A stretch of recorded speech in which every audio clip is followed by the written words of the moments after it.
어떻게 다들 이렇게 뒤쪽으로들 많이 앉으셔가지고.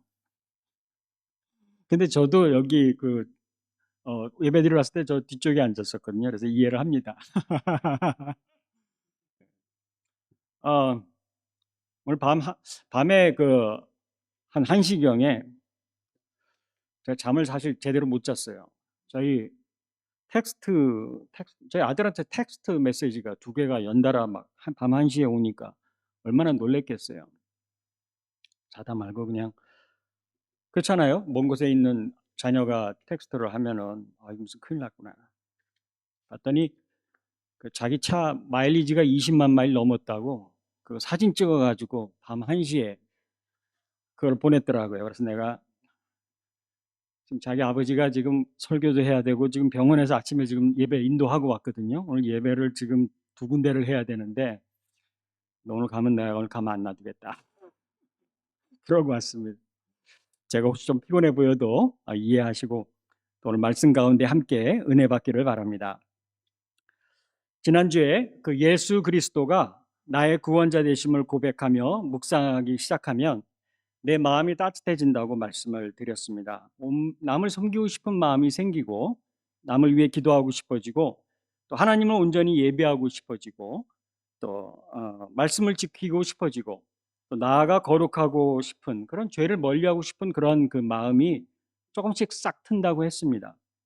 왜냐하면 복음이란 모든 믿는 자에게 구원과 변화를 주시는 하나님의 능력입니다. 말씀을 전하는 자의 능력이나 그런 것이 아니고 복음은 하나님의 능력이기 때문에 하나님의 능력이면 변화가 있어야 되지 않겠습니까? 체험이 있어야 되지 않겠습니까? 그러니까 어떤 면에서 설교는 굉장히 쉽습니다. 그냥 하나님 말씀 전하기만 하면 나머지는 하나님이 알아서 하셔야 되는 거죠. 그런데 그 사탄은 우리가 하나님과의 관계에서 실수하거나 실패한 것처럼 느낄 때 하나님과 더 멀어지라고 이렇게 속삭인다고 했습니다. 나의 구원에 대한 믿음을 스스로 의심하게 만듭니다. 야, 네가 정말 구원받았다고 할 수 있냐? 이렇게 스스로 의심하게 만듭니다. 그렇게 얘기했습니다. 그리고 그런데 이런 어떤 스스로의 책망은 어느 정도까지는 괜찮습니다. 이것이 긍정적으로 작용을 하거든요. 그러나 결과적으로 그로 인해서 하나님을 멀리하게 된다면 그것은 하나님의 말씀을 곡해한 것이죠. 그렇죠? 하나님은 우리가 더 하나님께 가까이 오기를 원하시는 것이죠.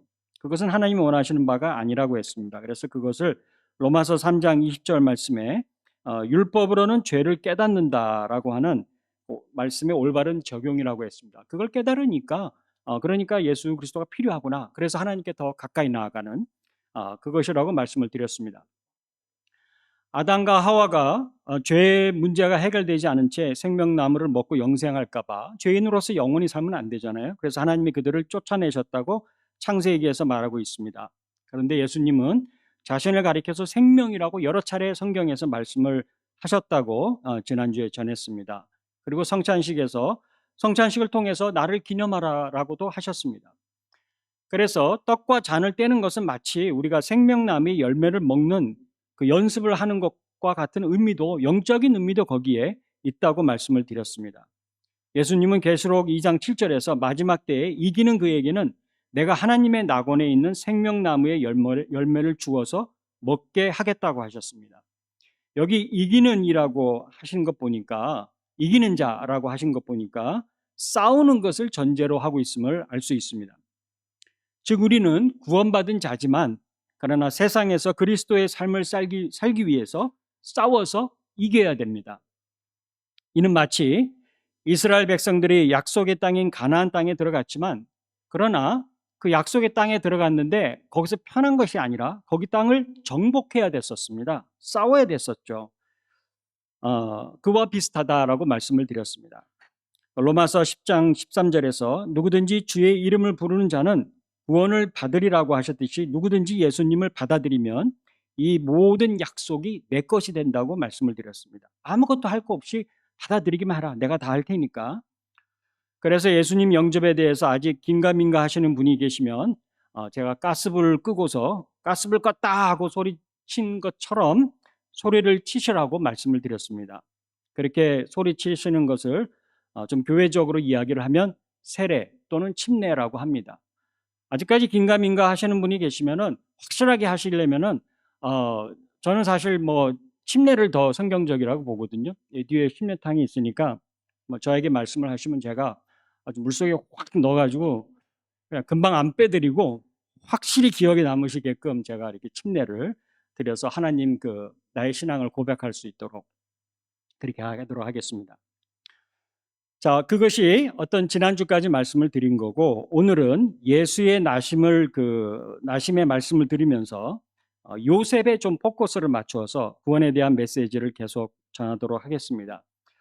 이렇게 3주 동안 제가 이 구원에 대한 메시지를 계속 전하는 이유는 이것이 기반이 되지 않으면, 즉 반석이신 예수님 위에 세워지지 않으면 신앙의 가르침들이 윤리적인 것 또는 도덕적인 가르침이 되기가 쉽습니다.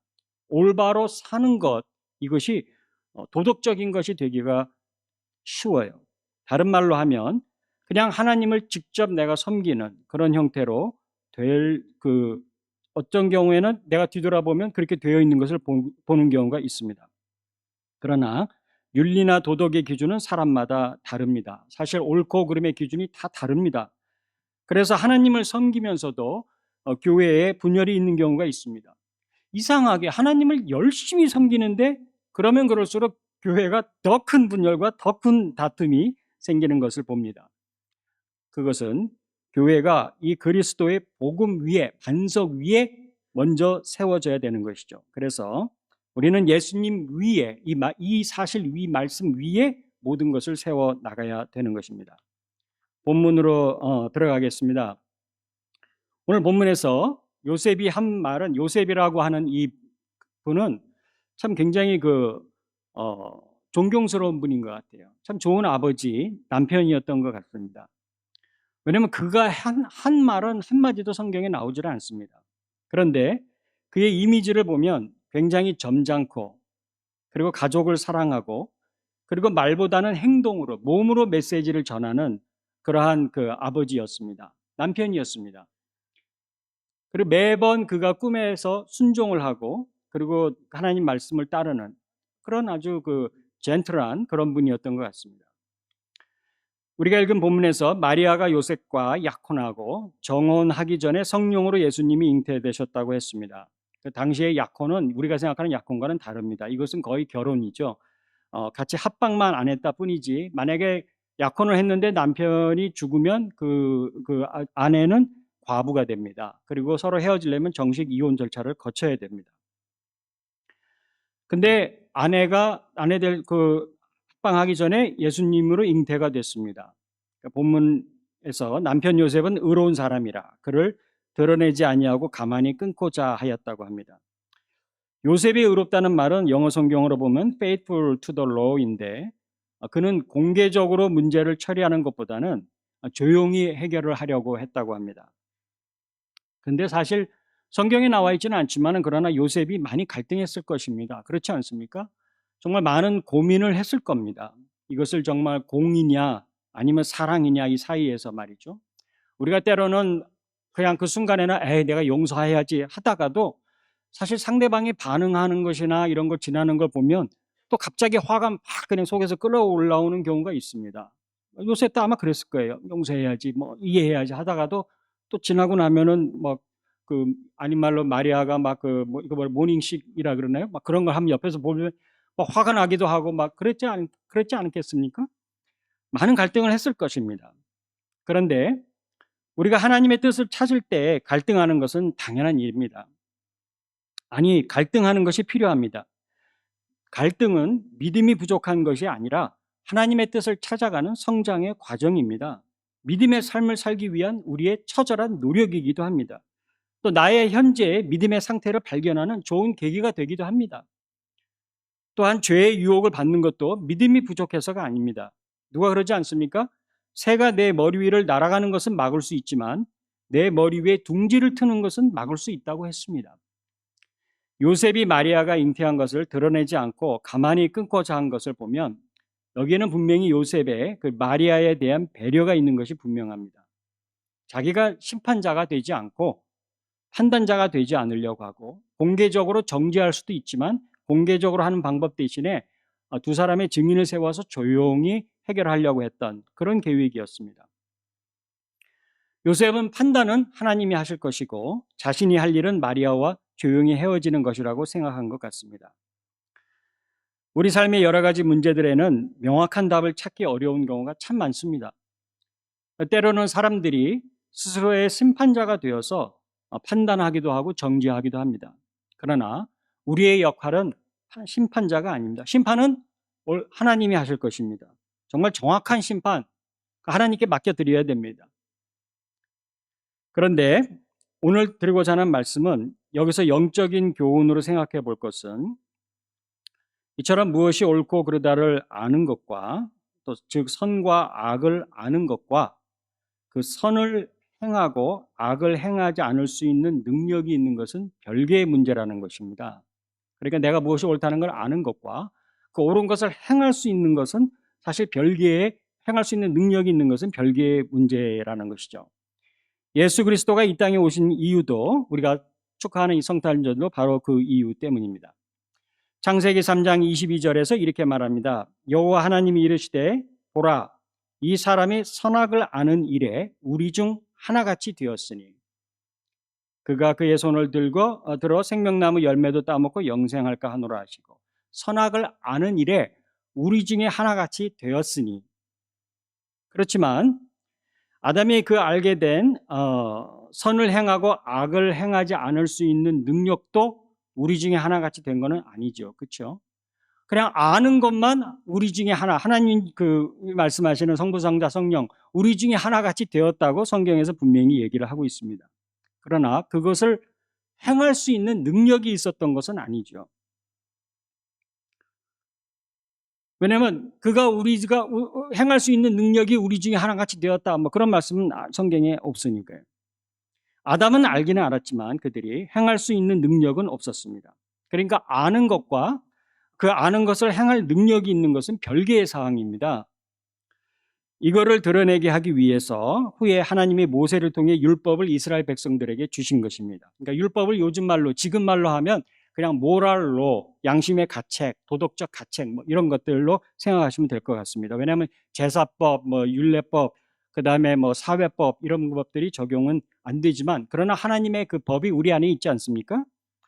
어쨌든 율법을 통해서 그 하나님의 그 선의 기준이 무엇인가? 하나님의 그 높으신 그 선의 기준, 또 하나님이 원하시는 거룩함, 성결함의 기준이 무엇인가? 그거를 알지만 우리가 율법을 통해서 알지만 말씀을 통해서 알지만 그러나 그것을 우리가 완벽하게 지킬 수 있는 능력이 없다는 것을 율법을 통해서 보여주는 것입니다.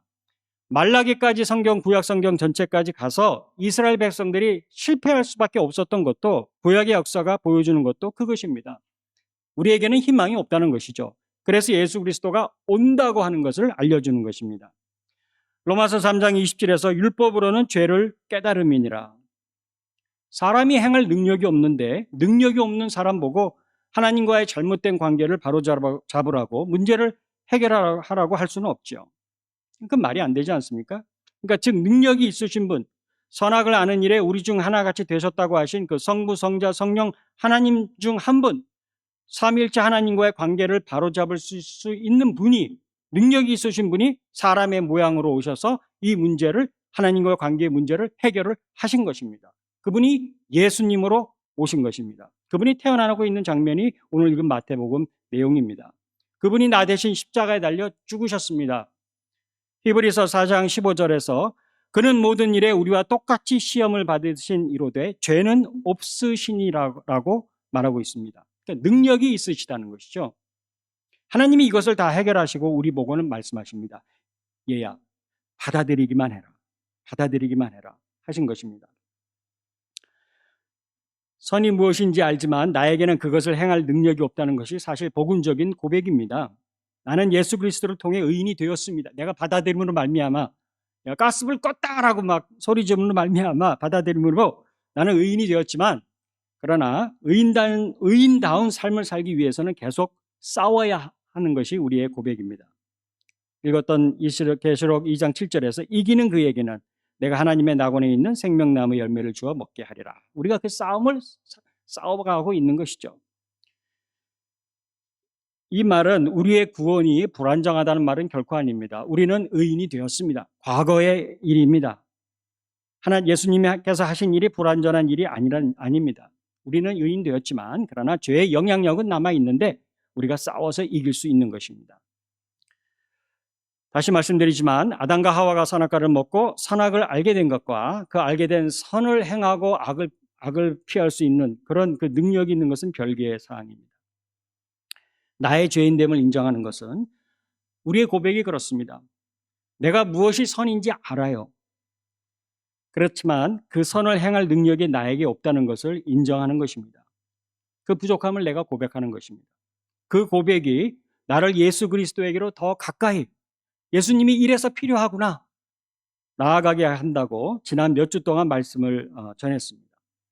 그 설교를 전하는 저로서도 늘 조심하는 것이 그것입니다. 좋은 말씀을 계속 전하다 보면 저도 모르게 제가 그렇게 사는 줄로 착각을 합니다.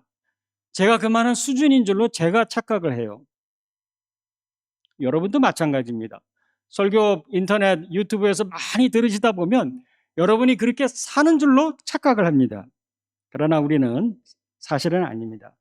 저를 포함한 모든 분들에게 전하는 것이고 말씀은 전하는 것이고 우리 모두는 예수 그리스도의 구원이 필요한 사람들입니다. 그래서 가끔 제가 저의 부족함을 고백해도 놀라지 마시기 바랍니다. 우리는 다 죄성이 있는 사람들이에요. 어떤 통계에 보면 성도들이 목사에게 바라는 것이 1위가 설교도 아니고 학벌도 아니고 인격이랍니다. 인격. 베드로전서 5장 3절에서도 장로들에게 양무리의 본이 되라고 했습니다. 이 장로들이란 이제 뭐 말씀을 전하는 저 아니면 또 이 교회에 계시는 리더분들 말합니다. 성도님들은 그런 그 본이 되는 그 리더들을 기대할 권리가 있죠. 그러나 우리는 모두 죄성이 있음을 알아야 됩니다. 그래서 우리가 실수를 하게 됩니다. 또 실패하는 것처럼 보일 때도 있습니다. 그러나 그럴 때마다 말씀드렸던 것처럼 이래서 예수 그리스도가 이 땅에 오셔야 됐구나. 예수 그리스도만이 구원자가 되시는구나. 이게 더 가까이 나아갈 수 있는 계기가 되어야 되는 것이죠.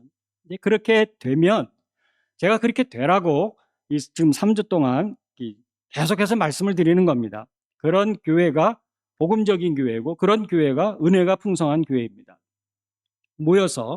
정말 다 같이 모여서 내가 얼마나 부족한가, 내가 얼마나 하나님 앞에서 때로는 실패하는가 이런 말씀을 기반으로 해서 서로 나누고 위에서 기도하고 그런 교회가 될 때 은혜가 풍성한 교회가 되고 그리고 그 반석 위에 복음 위에 세워져 나가는 복음 위에서 이제 우리가 어떻게 살아야 되는가.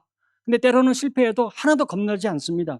다시 복음에 돌아가서 다시 세워나가고 하는 그런 우리의 신앙과 교회가 되는 것이죠. 어쨌든 다시 본문으로 돌아와서 요셉의 그 마리아에 대한 모습은 에덴 동산에서의 아담의 모습과 대조를 이루고 있습니다. 창세기 3장에서 아담과 하와가 선악과를 따먹은 후에 하나님이 아담을 부르시면서 네가 어딨냐 하시고 누가 너 보고 벗었다고 얘기했냐 말씀하시자 아담이 이렇게 말합니다. 하나님이 주셔서 나와 함께 하신 여자 그가 그 나무 열매를 내게 주므로 내가 먹었나이다 하였습니다. 이런 남자 사귀면 안 됩니다. 청년들 계시지만 아니 어떻게 그 여자에게 책임을 전가하고 자기는 빠져나오려는 그러한 모습입니다. 이렇게 죄는 탓을 하게 만듭니다. 탓. 이렇게 된 것은 다 남 탓입니다. 환경 탓하고 부모 탓하고 직장 탓하고 이웃 탓하고 나중에는 하나님 탓합니다. 한국에서 정말 이해하기 어려운 그 뉴스 가운데 이해하기 어려운 것 중 하나가 술을 마시고 나면 술 탓을 하는 것입니다. 그런데 그게 또 참작이 됩니다. 상식적으로 그렇게 될 줄 알고서도 마셨으니까 처벌이 더 무거워야 되는 거 아닙니까, 사실? 그런데 사실 이 탓이 향하는 것은 남이 아님을 기억하시기 바랍니다. 그 탓의 궁극적인 대상은 바로 나입니다. 나를 향하는 것을 기억하시기 바랍니다. 탓이 원하는 것은 내가 다 내 잘못이었고 다 내 욕심 때문이었고 다 내 실수였다라고 내 자신을 탓하게 만드는 데 목적이 있습니다.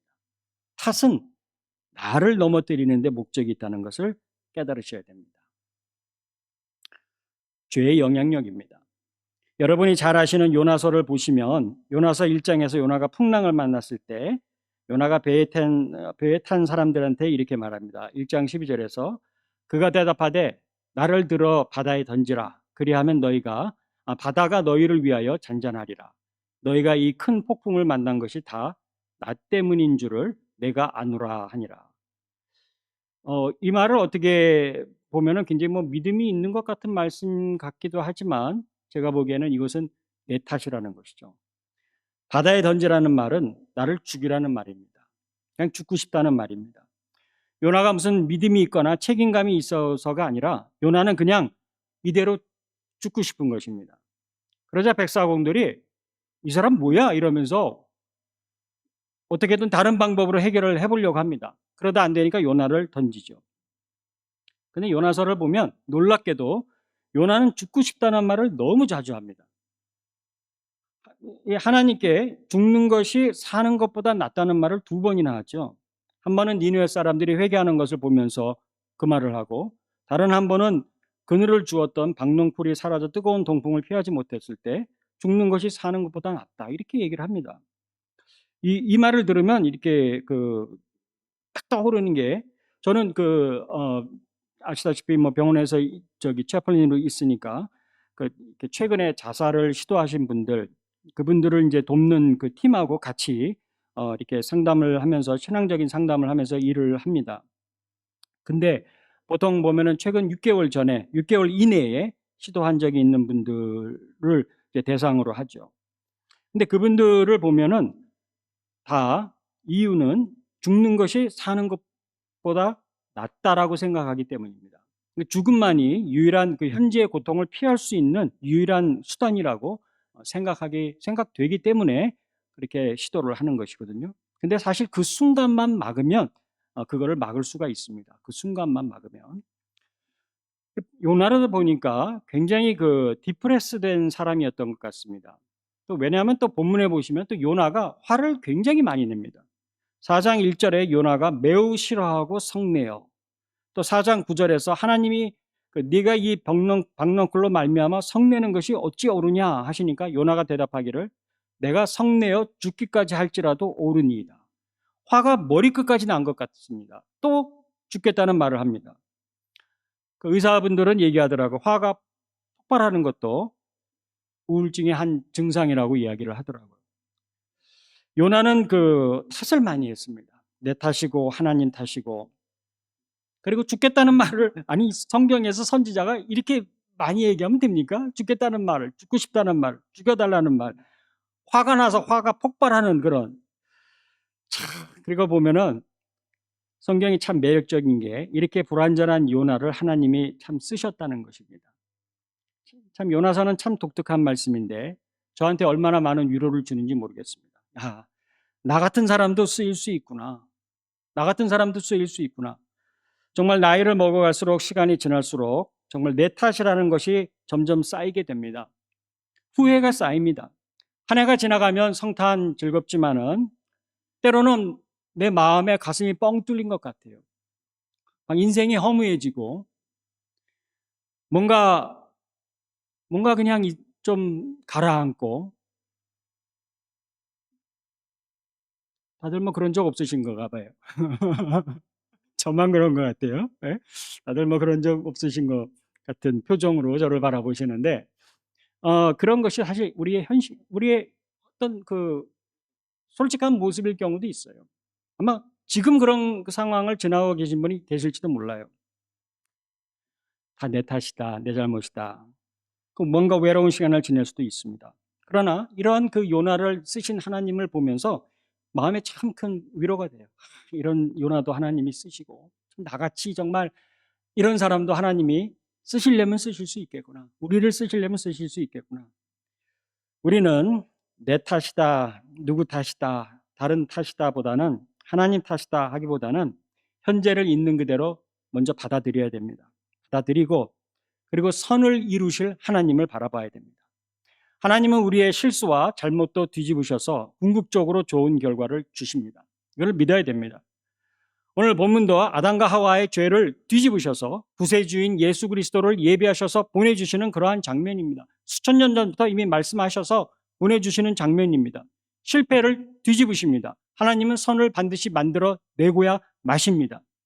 우리가 잘 아는 로마서 8장 28절에서 우리가 알거니와 하나님을 사랑하는 자 곧 그의 뜻대로 부르심을 입은 자들에게는 모든 것이 협력하여 선을 이루느니라. 모든 것에는 좋은 것, 성공한 것만이 아니라 실패한 것, 고난한 것, 고난도 함께 포함이 되는 것이죠. 하나님은 우리가 고생만 하도록 하지 않으실 것입니다. 금년에 고생하셨더라면 조금만 더 참으시기 바랍니다. 내년에는 좋은 일이 있을 것입니다. 하나님은 좋은 분이시기 때문에 결과적으로 반드시 좋은 것을 주신다는 것을 믿고 기다리시기 바랍니다. 위로의 시간들이 올 것입니다. 하나님은 아담과 하와는 가인과 아벨을 낳았지만은 그러나 그 두 아들을 잃어버리고 말았습니다. 그렇지만 셋을 통해서 하나님께서 그들에게 위로를 주셨죠. 세 번 아들을 통해서. 좋은 날이 올 것을 믿고 기다려야 됩니다. 요셉과 마리아에 대한 반응은 아담과 하와의 그 반응과 대조되고 있습니다. 아담과 하와의 불순종이지만 그러나 성경을 마태복음을 잘 읽어보시면 요셉과 마리아의 순종을 통해서 그 성취되는 모습을 보여주고 있는 것이죠. 아담과 하와 이후에 하나님은 아브라함을 부르셨습니다. 그리고 이삭과 야곱을 통해서 계속 약속을 하셨습니다. 네 자손으로 말미암아, 네 자손들이 아니라 네 자손으로 말미암아 천하 만민이 복을 얻으리라. 천하 만민은 우리 모두입니다. 계속 약속을 주십니다. 네 자손이란 바로 예수 그리스도를 뜻하는 것이죠. 예수 그리스도에 대한 약속을 이미 주고 계시는 것이죠. 이 약속을 아브라함과도 하시고 이삭과도 하시고 야곱과도 하셨습니다. 그런데 공통점이 있습니다. 이 세 사람의. 그것은 그들의 아내들이 모두 아이를 갖지 못했다는 것입니다. 이상하지 않습니까? 자손을 통해 만민이 복을 받겠다고 계속 얘기하셨는데 자녀를 주시지 않습니다.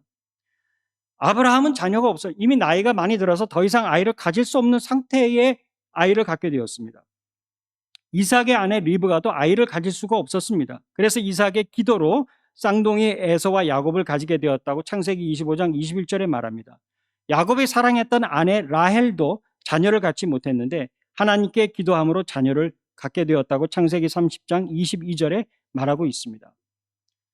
이처럼 이스라엘 역사에서 하나님이 그 자손을 통해 만민이 복을 받으리라고 직접적으로 약속을 하시면서도 자녀를 아내들이 갖지 못하고 하나님이 간섭을 하심으로 아내들이 아이를 갖게 되고 이러한 것이 예수님 성 마리아에서도 마리아는 아이를 가질 수 없는 상황이었지만 성령을 통해서 하나님의 간섭으로 아이를 갖게 되고 아브라함은 이삭, 야곱을 통해서 내 후손으로 인하여 만민이 복을 받으리라고 하셨는데 그 후손이 태어나는 이 상황에서 그와 비슷한 그 패런을 가지고 있는 것을 보여주죠.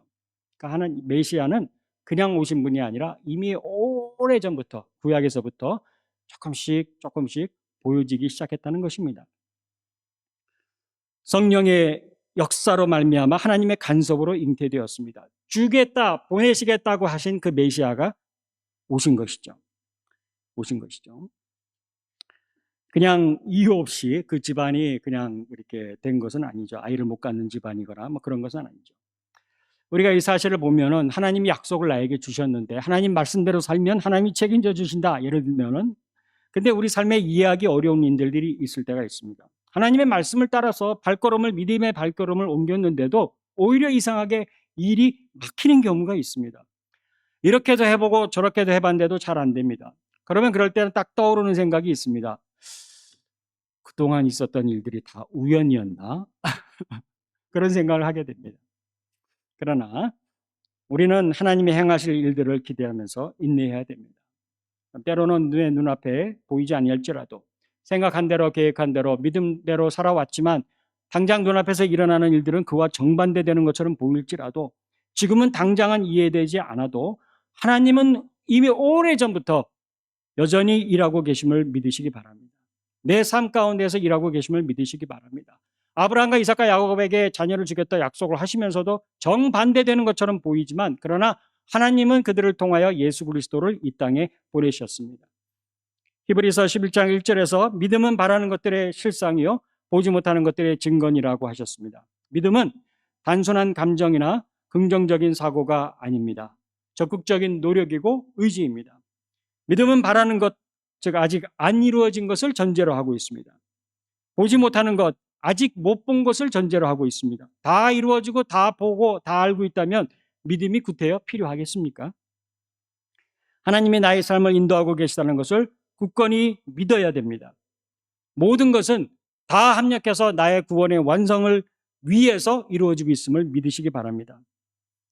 아브라함과 이삭과 야곱의 가정은 모두 하나님의 약속을 받았지만 만민이 복을 얻으려는 그 약속과 정면으로 충돌되는 어려움을 겪었습니다. 때로는 하나님은 우리의 이성을 뛰어넘으셔서 일하십니다. 도무지 이해가 되지 않을 때 낙심하지 마시고 기도하시기 바랍니다. 이해되지 않아도 계속 기도하시기 바랍니다. 기도를 멈추지 마시기 바랍니다. 그냥 계속 기도하는 자가 복받는 자인 것입니다. 마리아가 성령으로 잉태된 것은 모든 것을 하나님이 주도하셨다는 것을 보여줍니다. 우리의 구원도 마찬가지입니다. 요셉이 한 것은 아무것도 없습니다.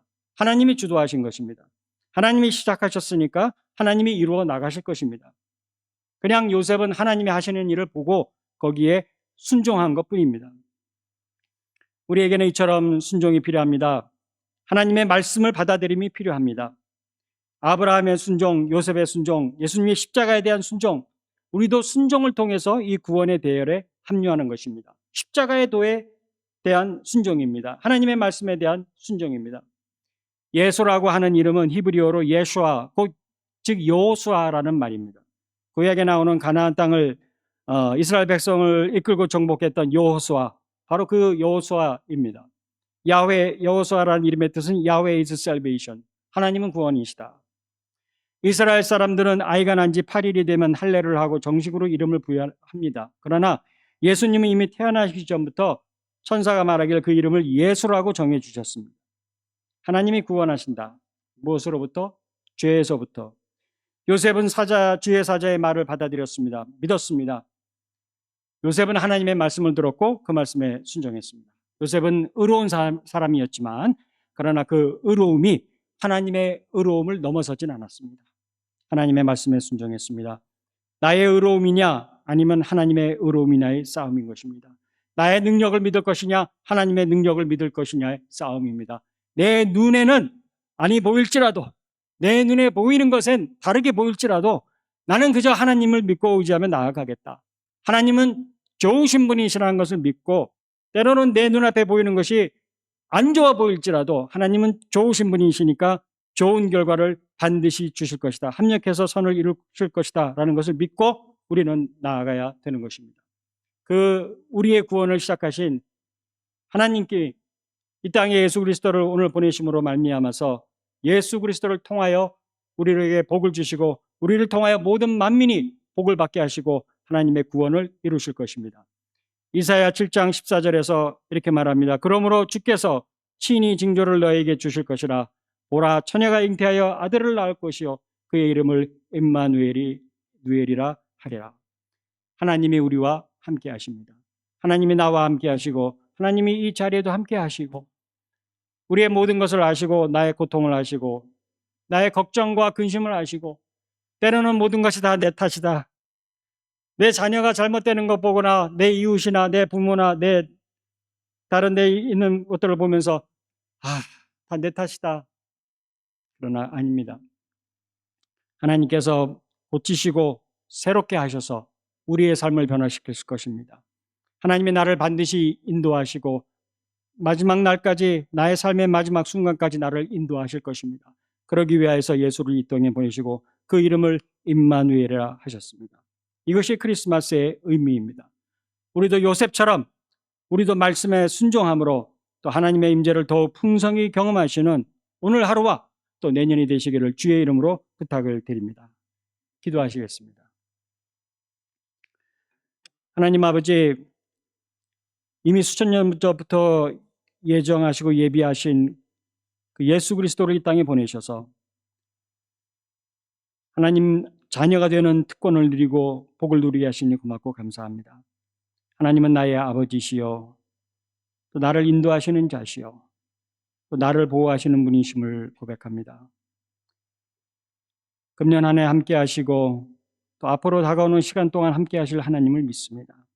하나님, 우리 성도님 각 한 분 한 분 각 사정을 아시는 분은 오직 하나님뿐이오니 하나님께서 그들의 기도를 들으시고 그들이 낙심하지 않고 계속 기도할 때 그들의 기도에 응답하시고 그들에게 좋은 것으로 허락하여 주실 줄로 믿습니다.